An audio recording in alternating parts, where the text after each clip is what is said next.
Ազգային ժողովում դատախազության 2025 թվականի գործունեության մասին հաղորդման քննարկումը կրկին վերածվեց իշխանություն ընդդիմություն բանավեճի։ Քաղաքացիական պայմանագիր խմբակցության պատգամավոր Արփինե Դավոյանն իր ելույթում հայտարարեց, որ քաղաքական ուժերը նախընտրական փուլ մտնելու շեմին փորձում են հանրությանը ներկայանալ իրենց հաջողություններով։ Մինչդեռ նրա խոսքով Հոիդան շարունակում է խոսել միայն քրեական վարույթներից, որոնք նրանց վերջին հնգամյակի, այսպես ասած, հիմնական քաղաքական ձեռքբերումներն են։ Ամիսներ շարունակ եւ այսօր ահաբեկչության մեղադրանքով կալանավորված մի խմբակ հոջոջել եք Բագրատ Սրբազանի եւ 18 անդամների գործ։ Եվ արդեն որերորդ անգամ խոսում եք, որ քրեական գործը շինծու է,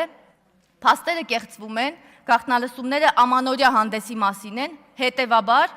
երկաթյա աստղիկներն էլ ձյան փաթիլներ էին։ Գուտ դրամաբանություն։ Զրույցներ երևի մտադրությունների մասին ինչ որ հռչակագիր էր, հա։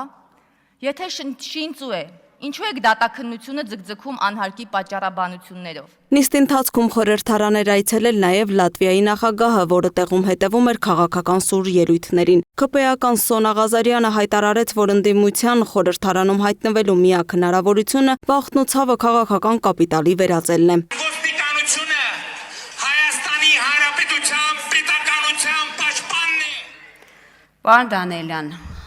մի օր չլսեցինք դուք ցույցերին, պետությունը պաշտպանեք։ Նիկոլ Փաշինյանը սա ասում է որպես ընդդիմադիր քաղաքական գործիչ։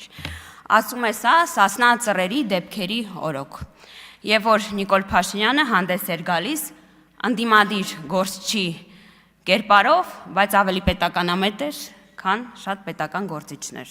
Որովհետև ինչպես նախկինում, այնպես էլ հիմա մենք հավատում ենք, որ պետության պաշտպանը ոստիկանն է։ Եվ թույլ չենք տալիս ոստիկանությանը, ինչպես դուք նախկինում, գործիք դարձնել ժողովրդի դեմ պայքարում։ Էս էր մարտի 1-ը։ Քննարկման ընթացքում կրկին հիշատակվեցին նաև մարտի 1-ի հոկտեմբերի 27-ի եւ Արցախում տեղի ունեցած իրադարձությունները։ Ազգային ժողովի փոխնախագահ Ռուբեն Ռուբինյանն էլ նշեց, որ Ղարաբաղը հայկական էր մինչև 2023 թվականի սեպտեմբերը, մեղադրելով ընդդիմությանը եւ հատկապես Հոիդային այն քաղաքական գործընթացների համար, որոնք հանգեցրել են Արցախի հայաթափմանը։ Նա պնդեց, որ ընդդիմության գործողությունների արդյունքում է Լեռնային Ղարաբաղի իշխանությունը ստորագրել լուծարման փաստաթուղթը։ Դուք եք այնպես արել, որ Ղարաբաղը դադարի լինել հայկական։ Ձեր գործողությունների արդյունքում։ Ու երբ որ մենք դրան նախորդող տարիներին խոսում էինք հնարավոր լուծումների մասին, ոչ թե ձեր հեքիաթների մասին, այլ հնարավոր լուծումների մասին, այնպես անել, որ մարդիկ մնան այնտեղ, շարունակեն ապրել իրենց հայրենիքում, դուք մեզ անվանում եք դավաճան, թրքասեր։ Արձագանքելով Արծվիկ Մինասյանի թուրք-ադրբեջանական տանդեմի հնարավոր ներգրավվածության մասին ակնարկին էլ Ռուբինյանը հայտարարեց, եթե ընդունվի այդ վարկածը, ապա ստացվում է հենց այդ տանդեմն է Ռոբերտ Քոչարյանին անգլիական թագուհուց վերածել լիիրավ բռնապետի։ Նա հիշեցրեց նաև մարտի 1-ի զոհերի թեման հարցադրելով, թե ով է պատասխանատու 10 զոհերի համար։ Ջորջ ջան, ով է սպանել այդ 10 հոգուն։ Անուշ Քլոյանը նստած է, Գոր Քլոյանին, ով է սպանել։ Թուրք-ադրբեջանական տանդեմն է եկել Երևանի կենտրոնում սպանել, այլ մոլորակայիններն են սպանել, ով բոլշևիկներն են սպանել, ով է սպանել այդ մարդուն։ Չնայած եթե ձեր վարկածով գնանք, եթե հոկտեմբերի 27-ը տանդեմը կազմակերպել է, որպեսզի Քոչարյանը գա իշխանության, երևի կարանք ենթադրենք, որ տանդեմն է սպանել Քոչարյանի հրամանի հետևանքով։ Հայաստան խմբակցության ղեկավար Սեյրան Օհանյանը հայտարարեց, որ Արցախի անկման պատասխանատվությունը կրում է գործող իշխանությունը։ ԿՊ խմբակցության ղեկավար Հայկ Օնջորյանն էլի պատասխան հնչեցրեց ընդդիմությանը բոլորովին էլ ոչ ձեռնտու պատմական ու քաղաքական ծանր գնահատականներ, ապա հայտարարեց. վերջիններս շուտով հայտնվելու են քաղաքական պատվալում, քանի որ մարդակերների իշխանության ժամանակաշրջանը Հայաստանում անշրջելիորեն փակված է։ Դուք այդ մարդակերների իշխանության կարկառուն ներկայացուցիչներն եք, պարոն Օհանյան, դուք առանձնահատուկ կերպով, որովհետև մարտի 1-ին 2008 թվականի մարտի 1-ին դուք եղել եք գլխավոր շտաբի պետ եւ ըստ էության կիսել եք այն պատասխանատվությունը այն պաշտոնյաների բարձրագույն ղեկավարության, որոնք որ պատասխանատու են մարտի 1-ի համար։ Երբ որ Հայաստանի Երևանի, երբ որ մայրաքաղաքի փողոցները դարձրել եք սպանդանոց, սեփական քաղաքացիների վրա կրակելով, դուք դրա պատասխանատուն եք։ Հիմա եկել եք մարտի 1-ին եք խոսում, մարտի 1-ի մասին եք խոսում, բայց նորից եմ ասում, մարդակերների իշխանության ժամանակաշրջանը վերջնականապես փակված է։ Եվ այդ մարդակերները պատերազմի եռագլուխ կուսակցության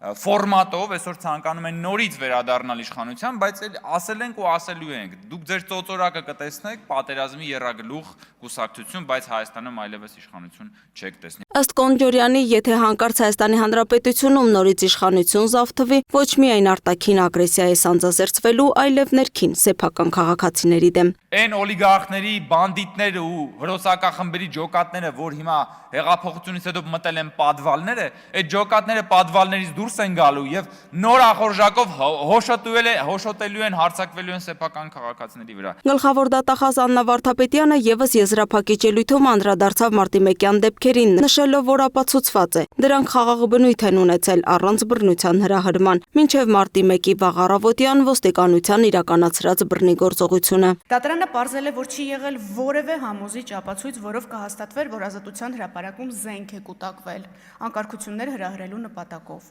եւ մերժել է կառավարության այն պնդումները, թե ոստիկանությունը տեղակայվել էր Ազատության հրապարակում զենքերի որոնման նպատակով, եւ որ զինված ցուցարարներն էին առաջինը հարձակվել ոստիկանության վրա։ Դատարանը պարզել է նաեւ,